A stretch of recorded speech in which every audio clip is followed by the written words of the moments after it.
C'est quasi quotidiennement que les erreurs orthographiques sont visibles sur les enseignes des établissements commerciaux, les plaques indicatives de toutes sortes et des autres endroits sur l'ensemble de la ville côtière. Ce manque de vigilance a sûrement des tenants et des aboutissants sur toute la ligne. À qui incombe cette triste réalité? Jean-Fa Bitino et Perro Kidilwa. Bon, je vois bien, ce n'est pas aussi de leur faute parce que ici ne connaît pas. Ce n'est pas de leur faute, mais c'est une faute grave parce que quand moi je sais que j'ai un problème dans ma tête, j'ai un problème par exemple, je n'ai pas fait l'école, qu'est-ce que je vais faire? Je vais me rapprocher de ceux qui peuvent m'aider. Il y a le texte qui est là. Bon, moi je ne s'y connais pas trop, qu'est-ce que je vais faire? J'appelle quelqu'un qui s'y connaît, je lui dis en tout cas excuse-moi, aide-moi par exemple à lire, est-ce qu'il n'y a pas d'erreur, est-ce qu'il y a des erreurs?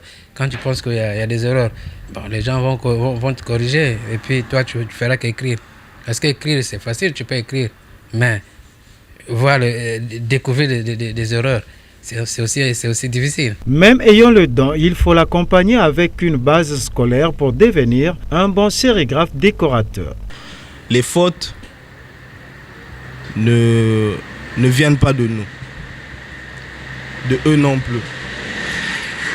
Mais sauf que s'ils emmènent quelque chose où, disons une banderole, où il y a des fautes et à corriger, nous on ne peut pas les corriger parce que les personnes ne sont pas là présentes. Et si on corrige ça derrière eux, leur arrivée sera plus grave parce que eux ils vont nous créer des problèmes. Comment la sérigraphie et la décoration est difficile à faire si vous n'êtes pas allé à l'école. Très difficile parce que ça demande à écrire et à savoir lire. Si vous n'avez pas tout ça, vraiment c'est difficile. Un sérigraphe qui n'a jamais été à l'école.